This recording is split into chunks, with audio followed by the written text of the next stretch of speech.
Finally, the two reserve puppets blocked his cuts and tried to counter-thrust into his stomach.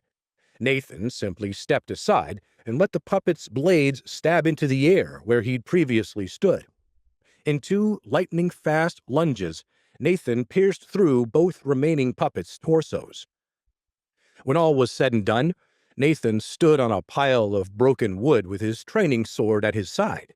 The entire match had lasted no more than 30 seconds, and he had destroyed all of the puppets with brutally efficient sword strikes. The third-round official's jaw dropped. Nathan turned to her and frowned. "Excuse me, miss, given my situation, do I still have to hold on for another 9 minutes? I figured I'd ask you since I don't want to break any of the rules." The few people in the stadium were dumbstruck by Nathan's masterful display. Finally, the third official blinked as if coming out of a spell. "No, no need to worry about that. Here." The third official quickly stamped Nathan's file with another perfect score and smiled at him. "Congratulations on completing the examination, young warrior Hayfield. Now, you just need to hand your file off to the chief examination judge, Grand Elder Elrich. After 3 days, your results will be posted in the Godricshall City Center, where you registered." The third official motioned toward the stadium, where Elder Elrich made his way toward them. The few audience members in the stands chatted excitedly about the outcome. Today, they had seen something they would never forget for the rest of their lives. Nathan brought his files over to Elrich, who beamed as he took them. Nathan shrugged as Elrich's eyes drifted toward the log pile that was once his enchanted puppets. "Sorry about your puppets, Elder Elrich. Guess I went a little overboard." "Nonsense, my boy. You've done wonderfully. Besides, you've finished fast enough that I'll have several hours to prepare them, so tell me, how does it feel?" "How does what feel, sir?" "How does it feel to be on the precipice of local fame? In a few days, when the results are made public, it's unlikely anyone in this city will fail to recognize your face. The Hayfield name will be on the common folks' tongues for many months to come." "Oh, I don't know about all that, sir. I merely did my best." Nathan smiled as he saluted Elder Elrich and left the training field. Elrich sighed and shook his head. He turned around to face the third-round official. "You take care of things here for a while. We've got a young future champion on our hands. The Doom faction must be alerted at once.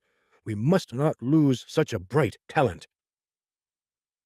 Elder Elrich raced out of Godricshall Square and headed straight toward Duke Godricson's keep. Once he reached the outer stone walls, Eldrick abruptly turned and headed to a nearby structure that was even taller than the Duke's fortress. The Dark Tower, as it was called by locals, was the Doom faction headquarters for the fiefdom of Godricshall. It was also the place where Godric's deputy officer of the Doom faction resided.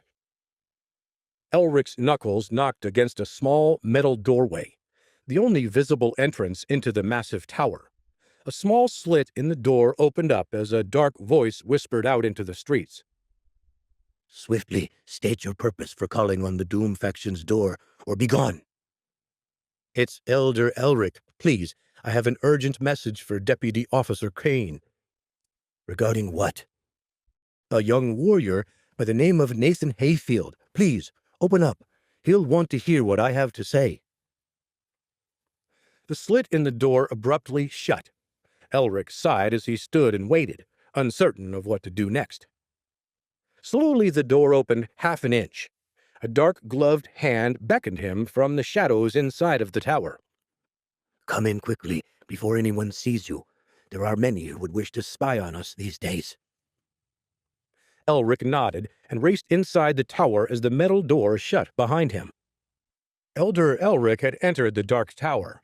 He scurried behind a Doom faction guard as they traversed a darkly lit stone staircase. The entire kingdom of Calandria itself was only one of several kingdoms under the control of the Doom faction.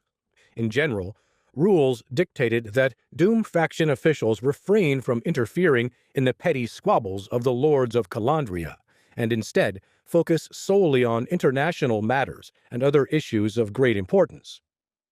The Doom faction itself was a mysterious group made up of the greatest spiritual warriors that the land could muster. This was why they took such a great interest in the spiritual warrior examinations. The Doom faction had a single head officer who ruled over the entire kingdom of Calandria on their behalf. Although the kingdom had a king, his powers were solely over the nobles and commoners of the land. For any significant spiritual matter or kingdom-threatening issue, the head officer was in charge, for he was, of course, the strongest warrior in the kingdom at the spiritual fighting rank of Divine Level 1. Beneath him were 4 deputy officers, one for each of the fiefdoms of Calandria. Each deputy officer lived in a great tower overlooking their respective dukes' keeps, a constant reminder of their subservience to the Doom faction.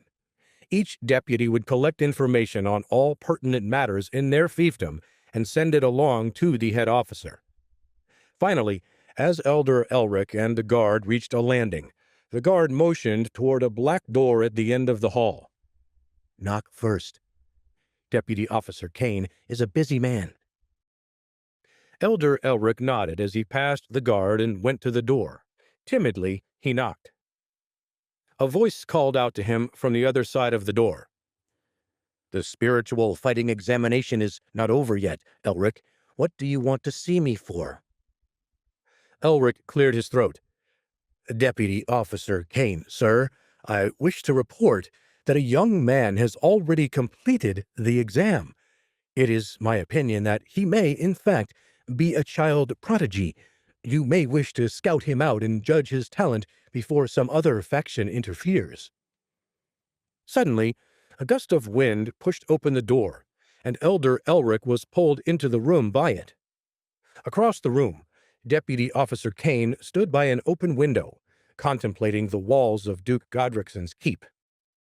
As the gust of wind released him, Elder Elrich turned and bowed toward Cain as the officer smiled. "No need for all that. Just tell me exactly what you saw. I want every detail now. What is the name of this young man?" "Sir, his name is Nathan Hayfield." Meanwhile, Nathan left the mostly empty inner stadium and headed outside the plaza. As he casually walked across the racetrack, most of the fans watching the running stage gave him quizzical looks. He had won the race so early on that most spectators hadn't fully realized what he'd done. "What's he doing coming out of the stadium already? I thought that was the last stage." "There's no way that Hayfield kid finished this fast." "Could it be that he's just taking a break? Maybe rest a couple of hours and then come back to try to finish the other stages?" This last guess made the most sense to the crowd, as most students were only just now finishing the racing stage and were catching their breaths before moving on to the strength stage. "That's got to be the reason. I mean, that kid's a Hayfield, right? Hasn't their family talent waned over the past few years? I mean, according to the rumors, they're barely hanging on to their nobility status." "Huh. It's too early for him to give up now. He should go back to it and give it his all instead of stopping to rest so quickly. Why, back in my day—" "Brother, look over there at the Hayfield boy. He must have given up already." Grimgor Raven pointed out Nathan to the High Lord Raven as he walked out of the plaza. The nobles of House Raven sat together in a private box overlooking the track. Please subscribe to the Pocket FM YouTube channel and press the bell icon for instant notification. Check out our channel for more such exciting shows.